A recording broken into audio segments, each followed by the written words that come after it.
이제 말씀 모시겠습니다. 주보에 기록된 대로 고린도전서 15장 17절부터 21절까지입니다. 신약성경 292면입니다. 고린도전서 15장 17절부터 보시겠습니다.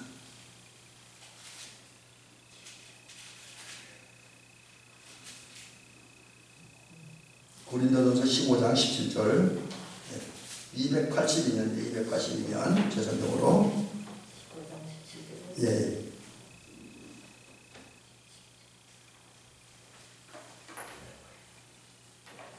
다 찾으셨나요? 천천히 찾으세요.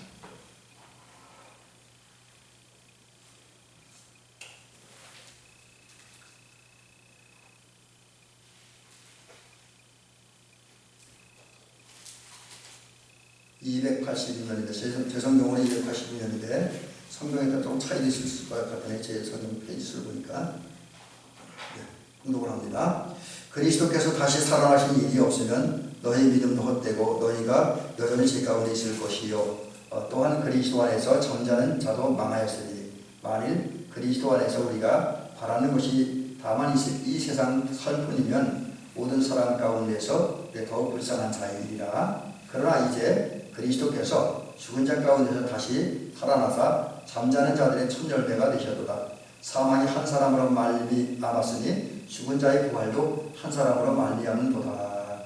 아멘. 우리가 이제 고린도전서 15장 하면 보통 이제 우리가 어디서 말씀을 많이 듣냐면 그 장례식 때 이제 이런 장례식 때 특별히 이제 하관 예배라든지 바른 예배 또 뭐 이제 뭐 이런 데 많이 이제 본문을 읽습니다. 근데 오늘은 그냥 일반 시간에 이 말씀 듣습니다. 주보를 제목을 잘못 따라놨네요. 그래서 뭐 그리스도인은 우리는 그리스도의 대사이라는 주제를 가지고 말씀을 전할 수 있는데 본문이 이게 아니기 때문에 본문에 맞춰서 제목을 바꿔서 제가 좀 의도했던 것과는 다르게 오늘 말씀을 준비했고 제가 함께 살펴보면서 은혜 받으려고 합니다. 제일 처음에 이런 이야기부터 한번 시작을 해보려고 해요. 예수님 부활 이전과 부활 이후에 어떤 예수님과 제자들의 전혀 다른 분위기라든지 그 모습을 이제 먼저 살펴보려고 합니다. 우리가 잘 알고 믿는 대로 예수님께서 이제 십자가에 달려 죽으셨잖아요. 그리고 부활하셨습니다. 근데 예수님이 십자가에 달리시고 부활하시기까지 기간은 3일이죠. 3일.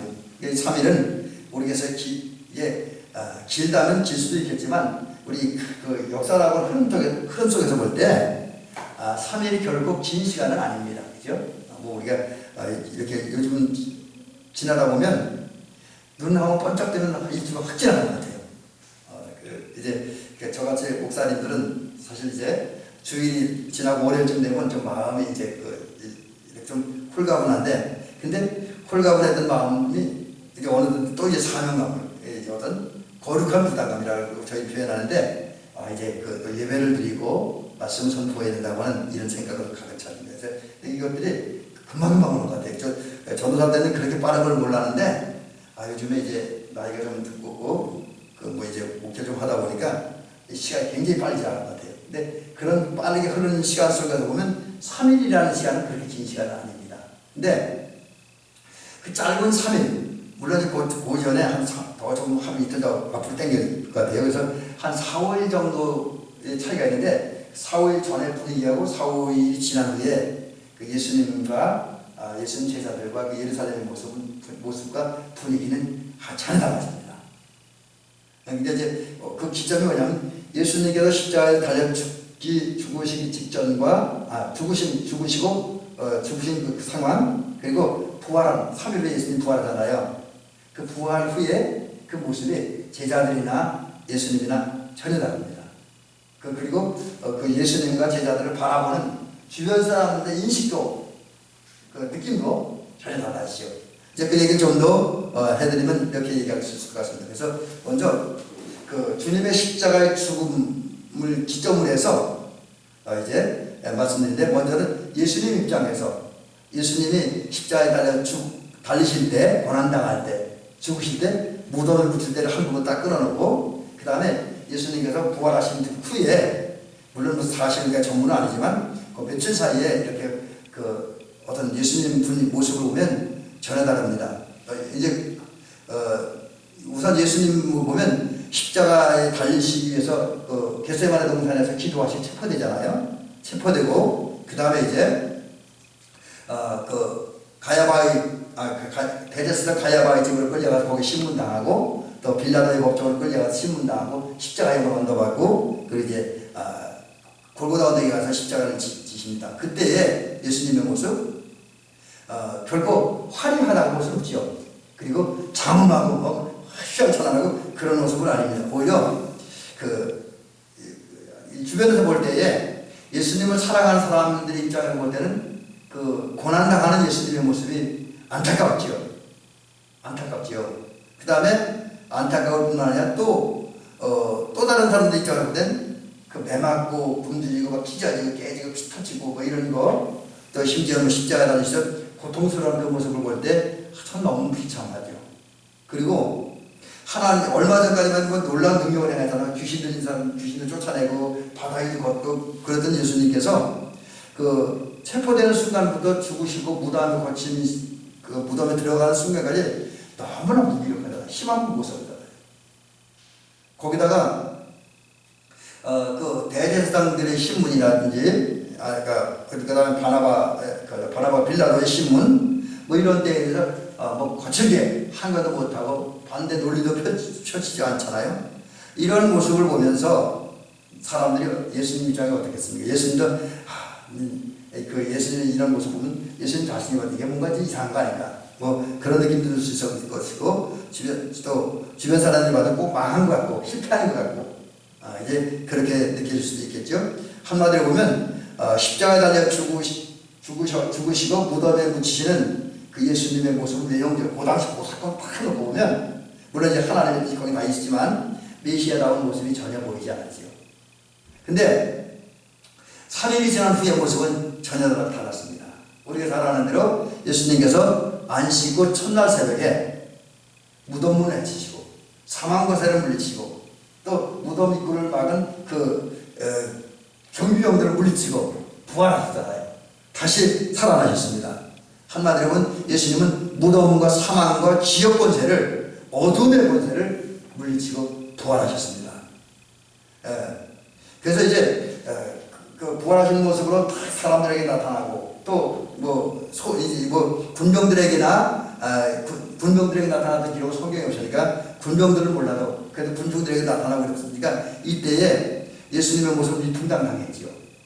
며칠 전에 불과 3일 전에 예수님에게 침을 뱉고 예수님을 모욕하고 예수님을 조롱했던 그 무리들 앞에서 그래 너희들은 나를 그렇게 모욕하고 수치하고 도와주시면 나는 이렇게 부활했어. 그리고 당당한 모습으로 주님은 그들에게 섰으려고 여겨집니다. 정말 십자가에 죽으시고 더 이상 낮아질 수 없는 사망의 자리까지 죽음의 자리까지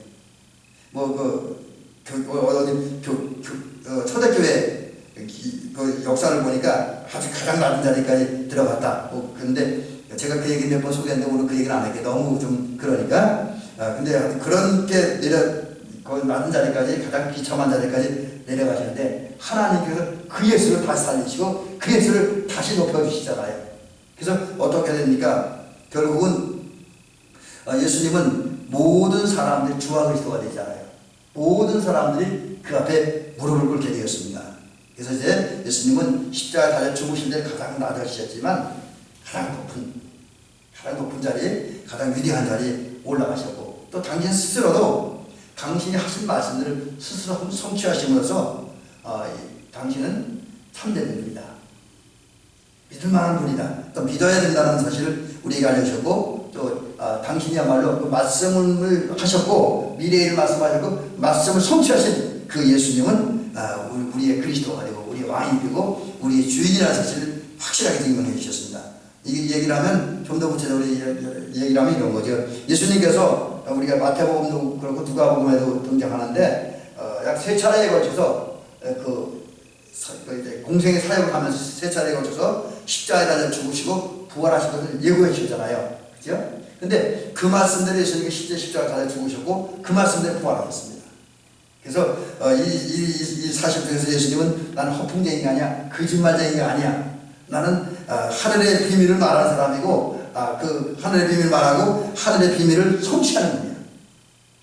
그래서 나는 메시아야. 이것을 예수님께서는 부활을 통해서 증명하셨습니다. 그래서 이런 모습을 제가 이제 잠깐 성경을 정리했는데 결국 이것을 느끼는 게 십자가에 달려 죽으시기 위해서 체포될 때, 신문당할 때, 조롱당할 때, 모욕당할 때, 또 십자가를 골고다 언덕을 향해 나갈 때, 십자가를 죽으실 때, 그리고 무덤에 묻힐 때의 모습과 그 다음에 이제 3일 후에 부활하신 후에 제자들이 떳떳하게 나타나는 이 모습에 전해달았다라고 하는 거죠.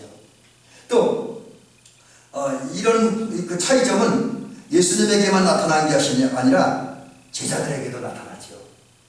우선 제자들의 입장에서 볼 때에 그 십자가에 달려 죽으시기 위해서 체포되고 고난당하고 모욕당하고 수치당하는, 그리고 십자가 위에서 그냥 죽어가는, 그리고 무덤에 묻히신 그 모습을 볼 때 제자들은 답답했습니다.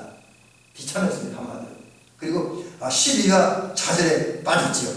왜냐하면 사실 그 제자들은 예수님 보면서 많은 기대를 했잖아요.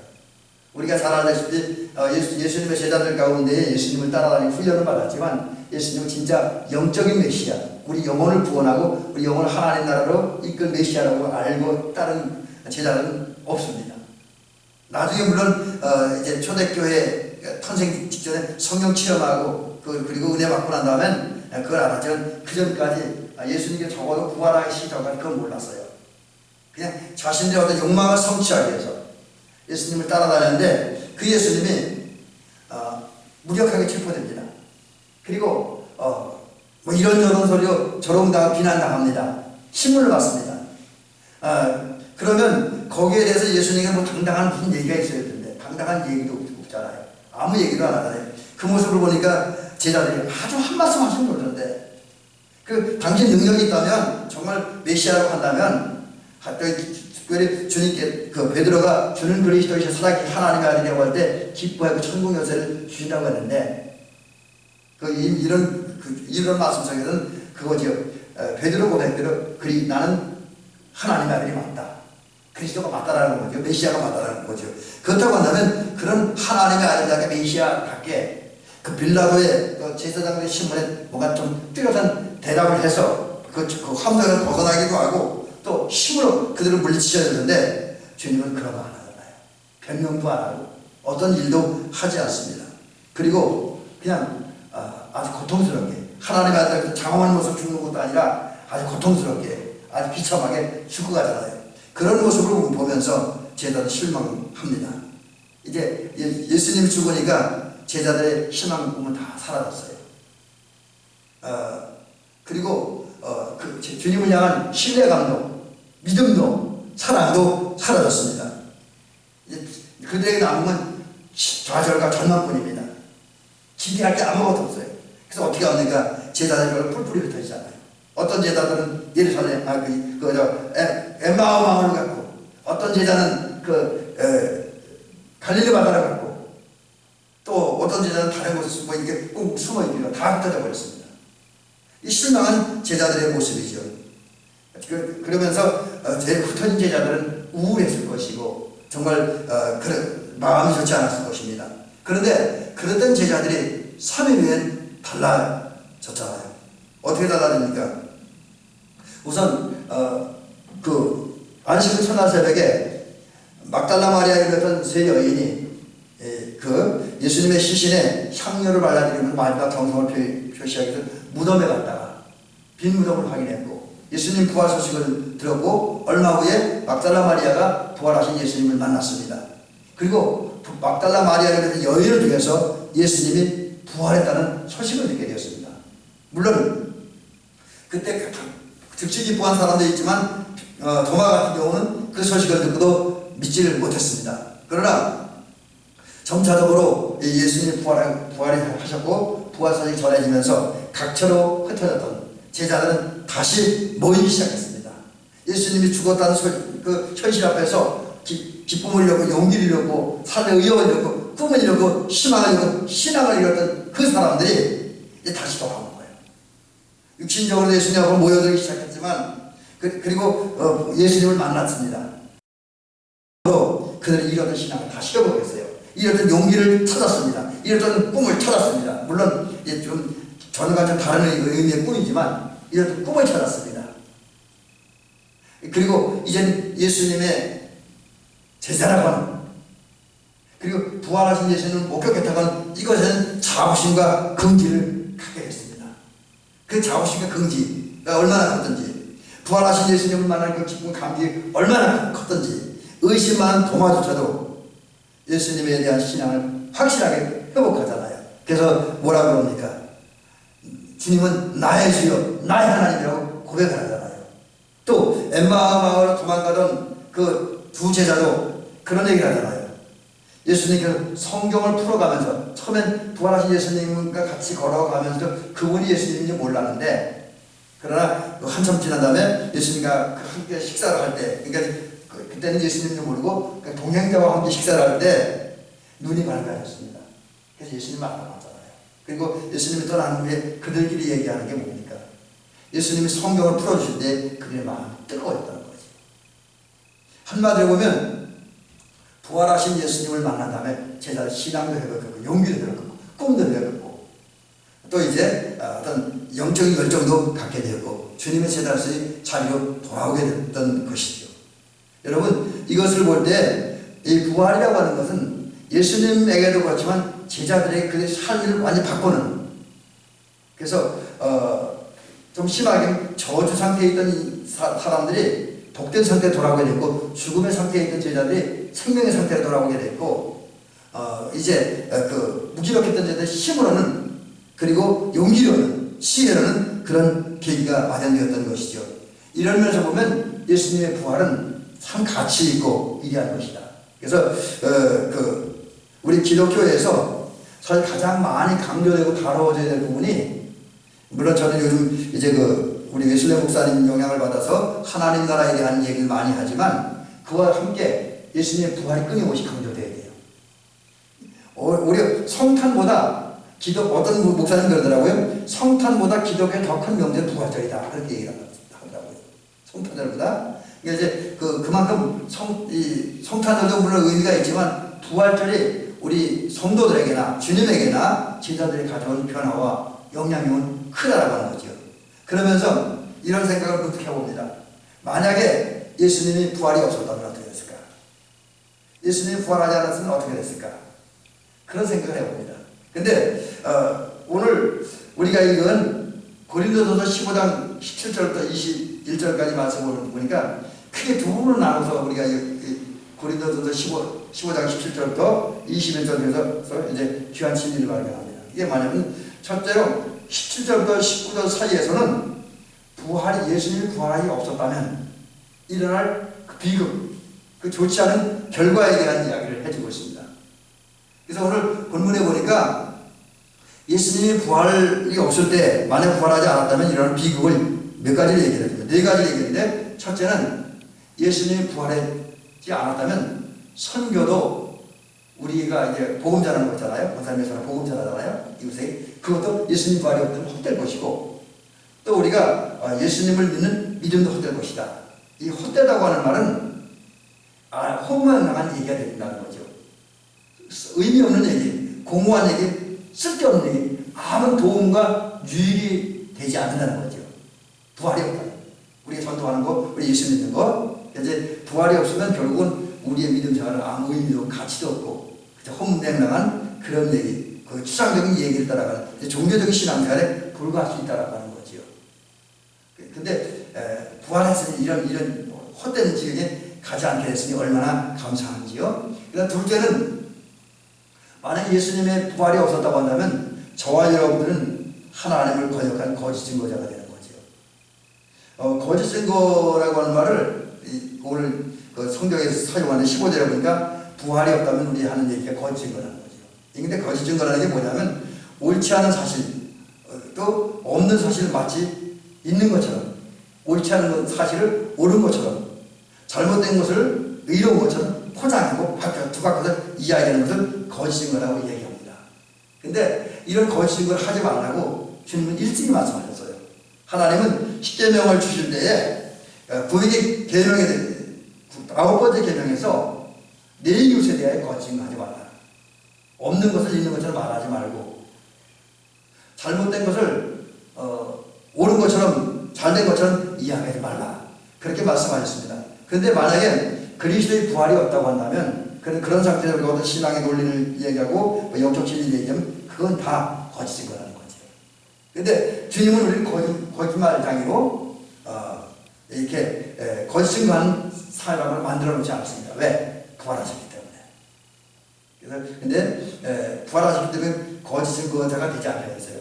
만약에 주님이 부활하지 않았다면 우리는 신앙생활하는 것이 거짓말하는 사람들이 될 수밖에 없다는 거죠. 그 다음에 세 번째는 주님이 부활했다면 세상에 가장 불쌍한 자가 누구냐?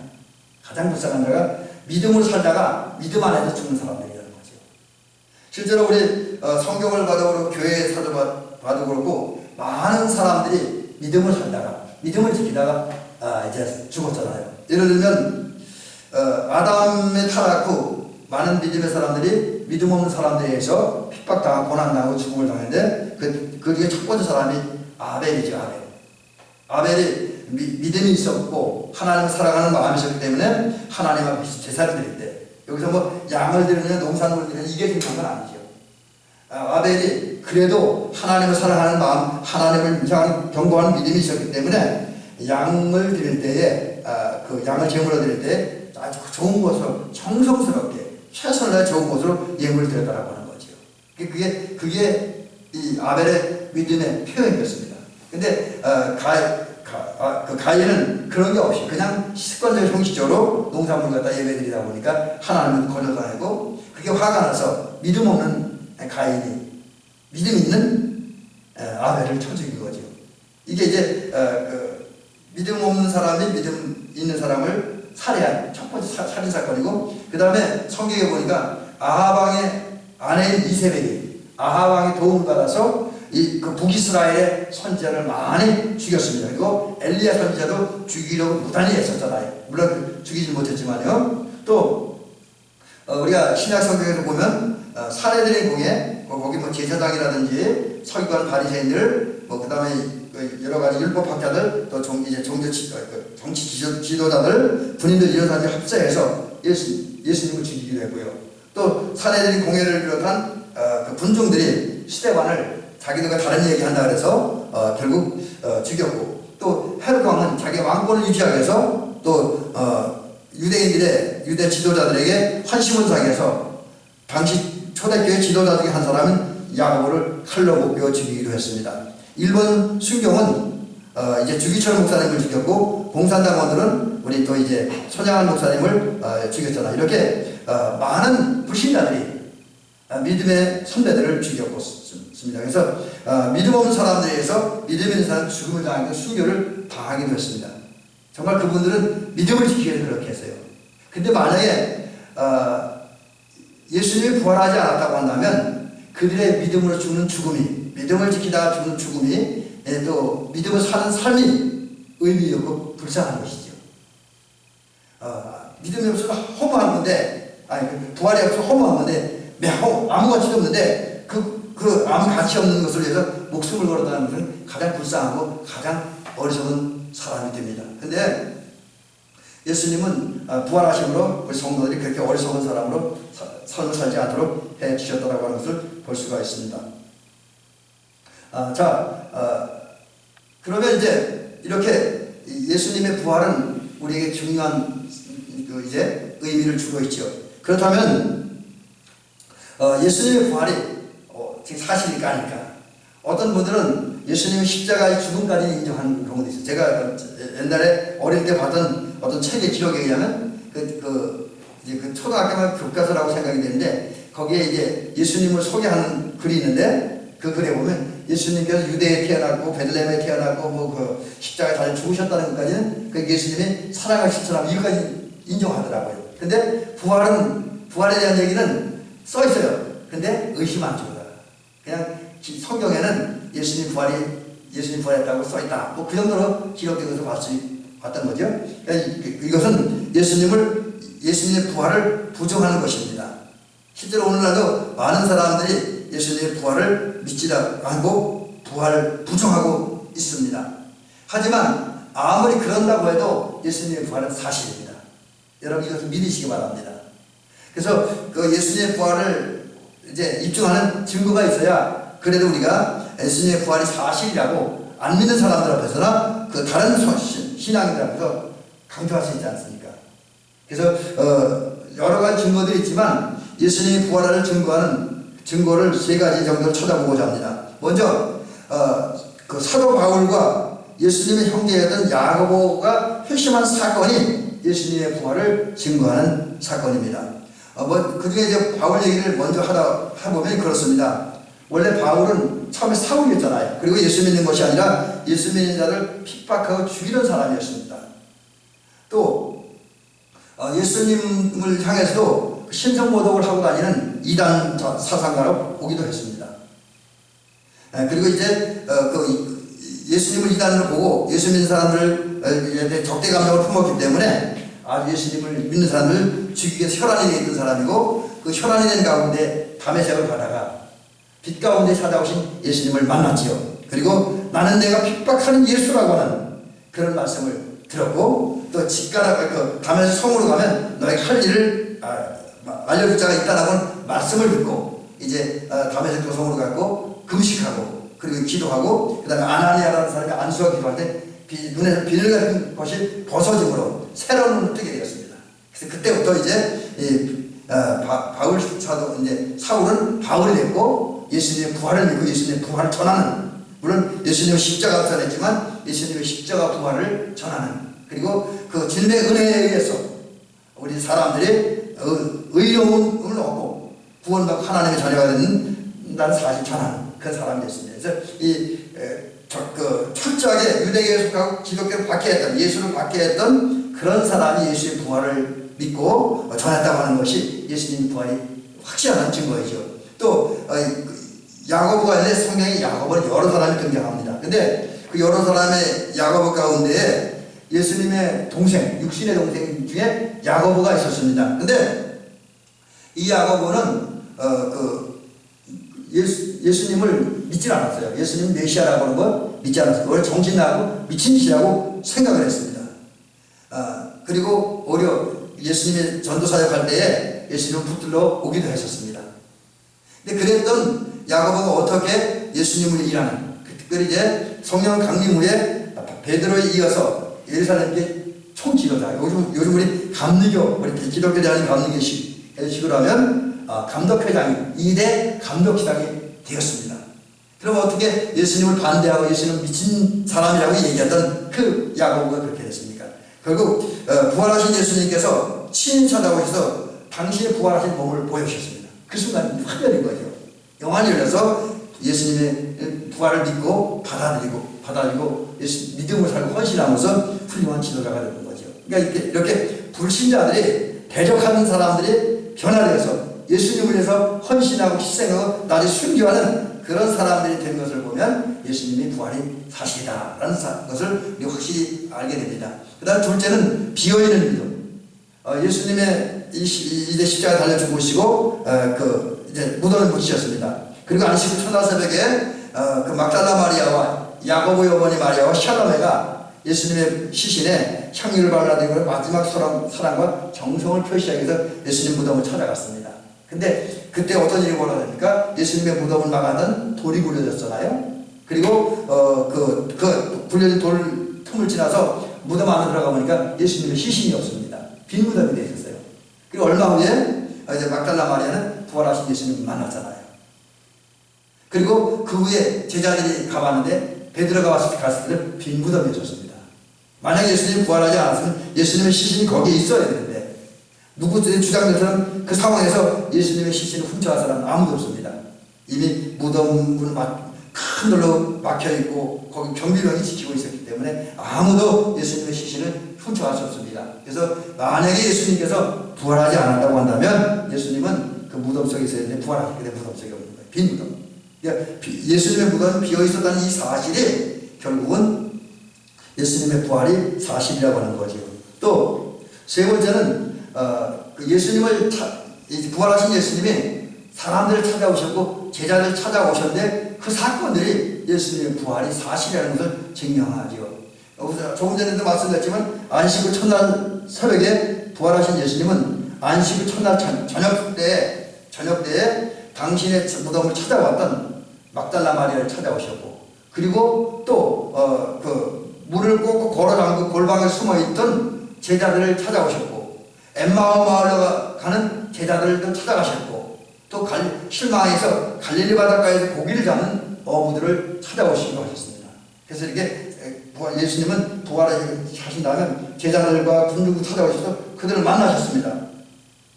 그것이 바로 예수님의 부활을 확실한 증거하는 사건이죠. 근데 이런 면에서 보면 예수님의 부활이 확실한 사실이다, 역사적인 사실이다 라는 것을 우리가 느끼고 깨닫습니다. 자, 그러면 이제 마지막 부분에 이런 말씀을 드리고 오늘 말씀의 결론을 맺습니다. 이렇게 예수님의 이 부활이 사실이라고 한다면 그 부활에 어떤 가치가 있는가, 그 부활을 통해서 어떤 열매가 맺혀지고 어떤 역사가 일어나는가 하는 겁니다. 여기에 중요한 게 있어요. 이게 뭐냐면 오늘 본문은 그 사실을 이렇게 단순하게 증거하고 있습니다. 20절에 보니까 예수님은 부활하심으로 잠자는 자들의 첫 열매가 된다 했습니다. 잠자는 자들의. 또 21절에 보니까 한 사람으로 말미암아 사망이 세상에 온 것처럼 한 사람으로 말미암아 부활도 온다는 거죠. 모든 사람들에게. 그래서 이제 이 얘기를 좀 더 구체적으로 여기 잠자는 자라고 하는 건 죽은 자를 말합니다. 죽은 자. 그래서 죽어서 무덤에 묻혀있는 사람들을 말하는데, 그 무덤에 묻혀있던 사람들이 하나님 정하신 때가 되면 예수님이 부활한 것은 다 부활한다는 거죠. 예수님이 부활한 것은 다 부활해요. 아담 한 사람들은 죄가 들어왔는데 예수님이 부활하심으로 말미암아 결국 이제 모든 사람 다 부활하게 된다는 거죠. 근데 여기에 중요한 사실, 오늘 본문에 나오지 않지만 요한복음 5장 29절에 보면 이제 잠자는 자의 첫 열매가 된 예수 그리스도를 통해서 그 예수님처럼 모든 사람 부활하는데, 그때 두 가지 모습으로 사람들은 부활하게 되죠. 그게 어떤 거냐면 어떤 사람들은 심판의 부활을 하고 어떤 사람들은 생명의 부활을 한다는 거죠. 이거는 우리에게 큰 소망도 되지만 또 무서운 경고도 되기도 합니다. 준엄한 경고가 돼요. 뭐냐면 당신들이 부활하신 예수님의 성품을 본다고 예수님처럼 산다고 하면, 사랑하고 섬기고 겸손하고 온유하게 산다고 한다면, 하나님의 뜻에 순종하고 하나님의 뜻을 이루어가 삶을 산다고 한다면 생명의 부활을 해서 이제 주님을 칭찬받고 또 주님 품에 안겨서 천국에 들어가고 이제 주님 거기서 천국에서 영생하면서 주님이 상과 면류관을 받고 영원히 행복에 산다. 하지만 이거는 이런 소식은 희망이 되는 소식인데, 반대로 이렇게 예수님이 부활해서 모든 죽은 자를 다시 살게 하는 첫 열매가 되셨는데, 그럼에도 불구하고 아직도 주님을 불신하고 주님을 배척하고 주님 뜻과 주님 마음을 가리게 살고 또 주님을 믿지 않고 주님 마음과 다른 생각을 가지고 사람들을 해치고 사회 질서를 파괴하고 뭐 이런 삶을 살면 하나님 없이 약한 삶을 살므로 심판에 부활한다는 거죠.